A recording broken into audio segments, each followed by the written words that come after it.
Dans cette vidéo, je vais vous parler d'un modèle statistique nouveau. Je n'ai jamais parlé de ça. Alors, c'est ce qu'on appelle un modèle de modération. Alors, le modèle de modération qu'on va utiliser est un modèle de base simple, c'est-à-dire que ce qu'on va essayer de faire, c'est de voir lorsque x influence y, une variable dépendante, est-ce que lorsqu'on intègre une troisième variable qu'on va appeler la variable modératrice, alors j'ai mis ici z parce que R, j'ai utilisé un package et ce package considère la variable modératrice avec cette lettre z. On peut aussi mettre m bien sûr. Et donc on va voir est-ce que lorsqu'on rajoute cette variable modératrice, est-ce que l'effet de x sur y change. Alors l'objet d'utiliser une variable modératrice, il est très intéressant, souvent utilisé dans les modèles statistiques pour tester l'effet de x sur y. L'idée, très simple, partir de laquelle on part, c'est est-ce que l'effet de quelque chose sur une autre, est-ce qu'il est altéré lorsqu'on rajoute une troisième variable ou pas. Et si l'effet est effectivement significatif, par rapport à quel score ou sur quel niveau, je vais dire plutôt, de cette variable modératrice, cela est-il significatif. Est-ce que cela est significatif sur l'ensemble des valeurs de cette variable modératrice, ou bien c'est uniquement lorsque la variable modératrice est faible, par exemple, ou bien lorsque les valeurs sont élevées. Donc c'est ça l'idée avec laquelle on part, et c'est très intéressant pour expliquer des phénomènes. Alors l'exemple que je vais utiliser, c'est un exemple qui vient d'un livre sur les statistiques, Discovering Statistics de Andy Field. J'ai déjà présenté ça dans une autre vidéo. Alors le modèle, il est celui-là.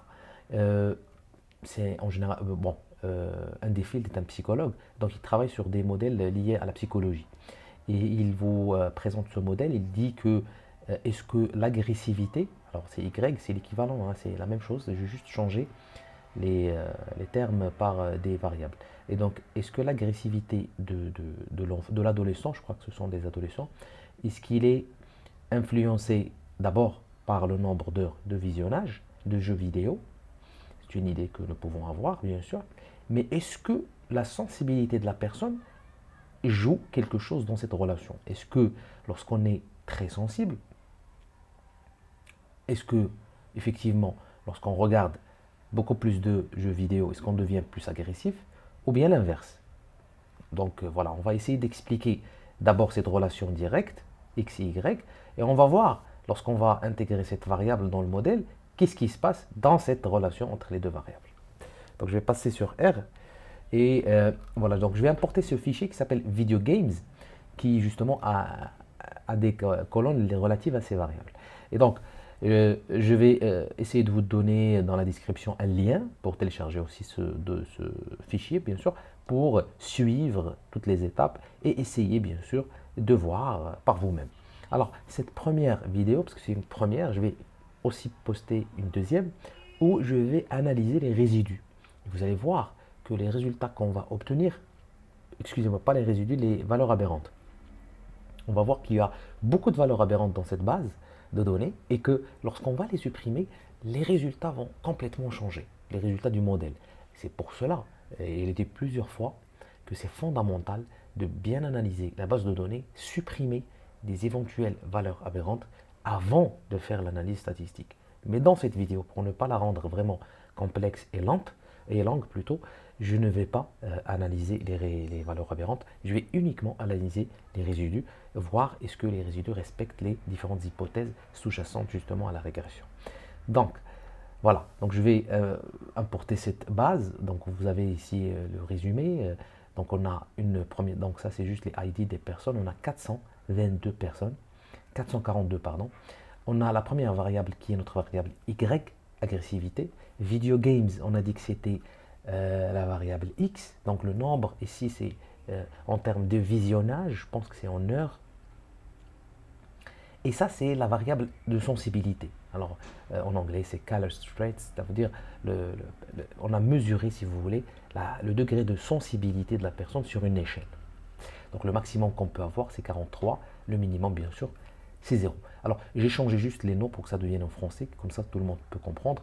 agressivité, jeux vidéo et insensible. Alors, en fait, c'est le degré d'insensibilité, hein, pas de sensibilité, mais d'insensibilité. Ça veut dire lorsqu'on a un score très élevé, ça veut dire qu'on est très insensible, bien sûr, ce qui veut dire qu'on n'a pas beaucoup de sentiments positifs. Ça veut dire que c'est négatif, voilà. Donc, si on a un score élevé sur cette variable, ça veut dire que c'est négatif. Et logiquement, on devrait penser que quelqu'un d'insensible va être quelqu'un d'agressif, qui va être violent contre d'autres personnes, etc. Donc, je vais exécuter le modèle. Donc, j'ai mis ici le modèle de régression. Alors, ça, c'est juste un modèle avec lequel tester les hypothèses sur les résidus, comme j'ai dit tout à l'heure. Donc, modèle de régression. Alors, ce qu'il faut noter ici, c'est la même chose, LM, comme pour la régression simple ou multiple. Sauf que lorsqu'on a une modération, on va utiliser l'étoile. D'accord? Pourquoi? Parce qu'on va multiplier la variable x par la variable z, qui est la variable modératrice. Et lorsque vous faites ça, en réalité, vous ne voyez pas ce qu'il fait R, mais il va d'abord prendre x, il va prendre z séparément dans le modèle, et en plus, il va prendre la variable qui est une nouvelle variable qu'il va créer, et qui va être la variable x fois z. Et cette x fois z correspond à la modération. D'accord? Très bien. Donc, voilà, je crée le modèle. Alors, tout ça, je l'ai déjà normalement fait dans d'autres vidéos. C'est les tests des résidus. On va utiliser les résidus studentisés, c'est-à-dire des résidus, voilà, etc. Alors, un petit point, j'ai oublié de le mentionner, c'est qu'on va utiliser scale. Alors, scale, ça veut dire quoi? Ça veut dire qu'on va rapporter chaque variable, on va prendre chaque observation de cette variable, par exemple, heure de visionnage, et on va soustraire la moyenne. On va faire ça pour jeux vidéo et on va faire la même chose pour insensible. Alors généralement, on utilise cette technique dans la modération. Pourquoi? Pour rapporter chaque variable, si vous voulez, avec des observations en dessous, moins que la moyenne, et des observations au-dessus de la moyenne. L'idée, c'est que dans la comparaison tout à l'heure, on va voir, lorsqu'on va tester la modération, ça devient beaucoup plus facile pour l'interprétation. C'est ça principalement la raison pour laquelle on fait ça. Une deuxième raison, c'est que on espère bien sûr limiter la multicollinéarité entre les variables, c'est-à-dire une corrélation trop élevée. Donc on fait tout ça avec scale. Alors on va utiliser à l'intérieur scale égale à f pour ne pas obtenir des scores z. Parce que les scores z, rappelez-vous, on va diviser par l'écart type, ce n'est pas nécessaire. Donc lorsqu'on supprime ça, ou bien on va faire scale égale à t, true, ça veut dire qu'on va obtenir des scores z. Si on ne fait pas ça, on va uniquement faire le scale pour la variable, ce qui veut dire, comme j'ai dit, soustraire la moyenne de chaque observation. Et donc, pour la comparaison, vous allez voir, on aura des valeurs au-dessus de la moyenne et des valeurs au-dessous de la moyenne. Donc, R-student, on va faire les valeurs, j'ai appelé ça les estimations, rappelez-vous, c'est les Y chapeaux, tout simplement. Donc, ensuite, on va afficher l'histogramme, et normalement, l'histogramme doit avoir une forme normale, symétrique, des résidus. On va aussi faire tester la linéarité, et ça, on va utiliser le QQ norm, qui est ce graphique avec une droite qui est, on va dire, en diagonale, et on va voir la distribution des différents résidus.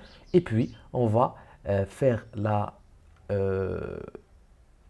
représentation graphique des estimations avec ces résidus standardisés. Alors ici, c'est pas standardisé, c'est vraiment studentisé. Studentisé. Alors j'ai fait une petite erreur. Standardisé, on va faire R standard. Donc studentisé. Voilà. Et puis, on va juste mettre des droites pour voir est-ce que ici on va tester l'homogénéité, l'homoscédasticité, c'est-à-dire la distribution des résidus. J'ai déjà parlé de ce graphique, voir est-ce qu'ils sont distribués d'une manière homogène sur l'axe de 0. C'est tout. Donc, je vais faire run pour tout ça. Alors, il me dit que standardisé, il ne connaît pas. Donc, je vais mettre ici studentisé, R-student, voilà. Donc, studentisé, et puis ici, studentisé. Voilà, je pense que c'est bon. Voilà. Donc, on a ici la distribution. Alors, ce qui est bien avec R Markdown, c'est qu'il vous donne tout en dessous, vous pouvez voir. Donc, je vous invite à exécuter le script, bien sûr, après avoir téléchargé la base. Et comme ça, vous pouvez voir directement ce que vous êtes en train de faire. Donc, voici la distribution presque normale. Donc, très, très, très bien. Ici, on a, comme j'ai dit, le QQ-plot.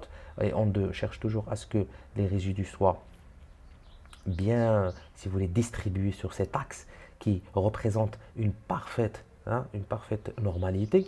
Et puis, on va chercher ici la distribution, l'homogénéité des résidus. Et regardez bien sur les deux axes, en général, il n'y a pas de forme particulière. C'est que ce soit sur le horizontal ou bien sur le vertical, on voit que généralement une distribution homogène des différents résidus et en général les valeurs varient entre -2 et 2. Par contre, regardez bien, il y a beaucoup d'observations ici qui sont supérieures à 2 en termes ici de résidus.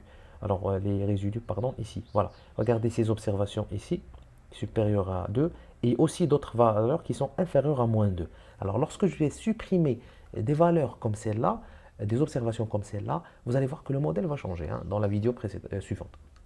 Voilà, donc c'est bon, on a fait ça, c'est bien, on sait qu'en général, on respecte les hypothèses concernant les résidus. On va tester la modération. Alors, on va importer, plutôt exécuter ce package QuantPsych. Alors, c'est un package relatif à la psychologie, parce qu'ils utilisent beaucoup, comme j'ai dit tout à l'heure, la modération. Et donc, si vous ne l'avez pas, il faut faire Install Packages, bien sûr, ou bien venir ici sur Tools et faire Install Packages et installer d'abord QuantPsych avant de faire Library. Moi, je l'ai déjà, donc je vais juste exécuter ça. Alors, la fonction qu'on va utiliser qui se trouve à l'intérieur de QuantPsych, elle s'appelle Moderate LM. Moderate pour modération, Linear Model, bien sûr. Alors, ce qu'on fait, c'est la variable X d'abord, la variable Z, modératrice, et ensuite, on va mettre la variable Y. Et bien sûr, on va mettre la base de données où se trouvent toutes ces variables. D'accord? Et c'est tout. Ensuite, on va faire summary du modèle. D'accord? Alors ici, je vous ai déjà écrit l'interprétation. Vous pouvez juste copier-coller, changer avec vos valeurs si vous le voulez. Donc, on va chercher directement le résultat. Et regardez bien. Alors, il vous donne X, comme j'ai dit. Alors, c'est la variable X. Dans mon cas, elle est significative parce qu'on a une petite étoile à côté. Z, c'est la variable modératrice. Aussi, elle est significative, mais beaucoup, beaucoup mieux, parce qu'on est vraiment inférieur à 0,001. L'interaction entre les deux variables est aussi significative. On a ici aussi 3 étoiles, donc inférieur, p-value, inférieur à 0,001. Alors, le modèle dans sa globalité, il est significatif, parce qu'on a une p-value aussi qui est inférieure à 0,001, avec un R carré qui approche 38%. Donc, on a expliqué 38% de la variance de l'agressivité grâce à ce modèle où nous avons X comme le temps passé à regarder des jeux vidéo, et puis, ou bien jouer aux jeux vidéo, et puis cette variable modératrice qui est le caractère sensible de la personne. Comment on va rapporter ça dans un document officiel, pas officiel, mais plutôt dans un document académique? Alors, ce qu'on va faire, c'est ça. Regardez, le modèle est significatif. On va faire ça, regardez, parce on va mettre F. F, c'est le statistique qu'on utilise. 3 degrés de liberté pour les 3 variables. En fait, on n'a que 2, mais l'interaction est aussi considérée comme une troisième variable. 438, c'est degrés de liberté par rapport aux observations. Donc, on avait 442 moins 4, ça fait 438. Ça fait 3 variables plus -1. On va noter le F et on va écrire p-value inférieur à 0,001. On va omettre le 0 qui se trouve avant parce qu'en général, la probabilité, pas en général, mais toujours la probabilité est inférieure à 1. Et puis, on va mettre le R carré comme ça, égal à 0,38. On va arrondir à 2 décimales. Donc voici comment on va vraiment noter dans un document académique un résultat d'une modération. Ensuite, on va écrire ici par rapport à chaque variable, ce qu'on va mettre le temps passé à jouer des jeux vidéo a un effet significatif sur l'agressivité. Regardez, c'est par rapport à X. La variable modératrice a un effet significatif. Alors, le B il est équivalent à 0,76. Je l'ai pris ici, c'est la pente. Alors, c'est estimate ici. T, alors la même chose, 438 pour les degrés de liberté, égal à quoi? À 15,84. Alors, le T, c'est le statistique de student, on va le mettre ici. P-value, la même chose, plus, et on explique ce que ça veut dire. Alors, parce que Z, c'est l'insensibilité, On va dire plus l'insensibilité augmente, plus l'agressivité augmente. Après, contrôle des effets du temps passé à jouer aux jeux vidéo et de l'interaction. Pourquoi on rajoute cette phrase et qui est obligatoire? Parce que dans la régression, l'interprétation des B, des pentes, elle dépend bien sûr d'un contrôle absolu des autres variables dans le modèle. Donc on est obligé de rajouter cette phrase. Malheureusement, pour l'interaction, on sait qu'elle est significative, mais on ne peut pas. On va juste dire que l'interaction est significative avec un B de 0,03, on arrondit, le T il est de 3,88, p-value inférieur à 0,001, la même chose. Pas d'interprétation sans le test de ce qu'on appelle simple slopes. Ça veut dire slope en anglais, c'est la pente. Simple, c'est simple. Ça veut dire qu'on va prendre on va, si vous voulez, diviser cette régression d'interaction en 3 régressions distinctes. Vous allez voir juste après, ce n'est pas très compliqué. Donc, ce qu'on peut interpréter, c'est X et Z. Pour l'interaction, on va juste dire s'il est significatif ou pas. Si bien sûr elle n'est pas significative, ça ne sert à rien de faire le test de simple slopes. Si dans notre cas, bien sûr que vous voyez qu'elle est significative parce qu'on a une p-value qui est inférieure à 0,05, dans notre cas largement inférieure. Et donc, ce qu'on va dire, c'est qu'on va passer au simple slopes. Alors, simple slopes, qu'est-ce qu'il fait? Théoriquement, voici ce qu'il fait, plutôt, même techniquement, voici ce qu'il fait. On va appliquer plus et moins un écart type à l'ensemble des observations. Donc, c'est comme si on va prendre l'ensemble des observations, on va rajouter un écart type à ces observations. Écart type de quoi? De la variable modératrice, qui est insensible. Et on va aussi prendre l'ensemble des observations et on va soustraire par rapport à ceux qui se trouvent à l'ensemble des observations un écart type. Pourquoi? Parce qu'on veut faire 2 autres régressions, mis à part la régression qu'on avait déjà là. Rappelez-vous, on a déjà obtenu une régression ici par rapport à la variable modératrice et on sait qu'elle est significative. Mais là, ce qu'on veut vraiment voir, théoriquement, c'est ça ce qu'on veut voir, c'est que si notre variable modératrice, si des individus ont des observations, ont obtenu des valeurs supérieures dans la variable modératrice, par exemple, s'ils sont très insensibles, qu'est-ce qui se passe chez la variable y? Ici, d'autres personnes, ils sont très sensibles plutôt. Ça veut dire que ce sont des gens qui ne sont pas insensibles. Ça veut dire que ce sont des gens qui ont des sentiments pour les autres. Qu'est-ce qui se passe par rapport à la variable y, la variable liée à l'agressivité? C'est ça ce qu'on est en train de faire. Bon, nous, on ne va pas faire ça, mais c'est R qui va faire ça avec cette fonction simslopes. Alors, simslopes, il va prendre le modèle qu'on a déjà développé et on va centrer par rapport à la moyenne. C'est comme ce qu'on a fait tout à l'heure pour scale.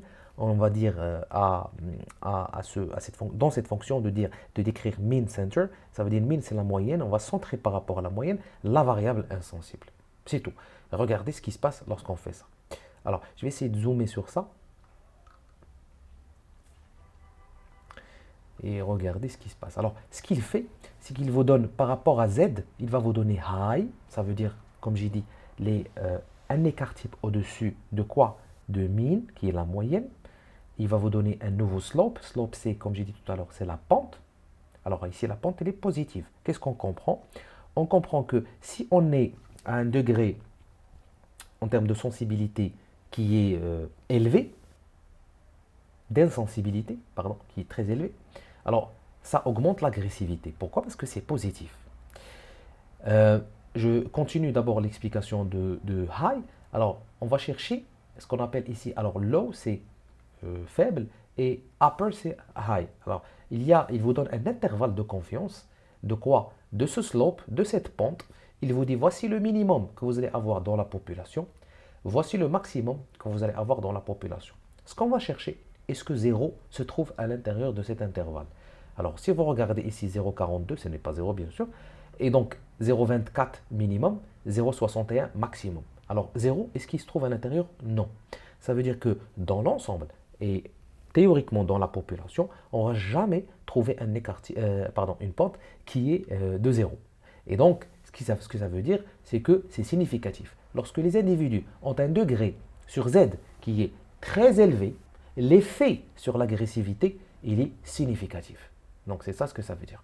Je passe, alors le mean, on a déjà obtenu ce résultat, mais je vais quand même l'expliquer. Alors, le slope c'était de 0,17. Je vais vous montrer ça tout à l'heure lorsque je vais revenir sur R. Alors, c'est aussi positif, mais on va chercher la valeur min et la valeur max. Regardez, le minimum de l'intervalle, 0,03, maximum 0,3. Bien sûr, 0,16 se trouve à l'intérieur. Et donc, est-ce que 0 se trouve à l'intérieur de cet intervalle? Non.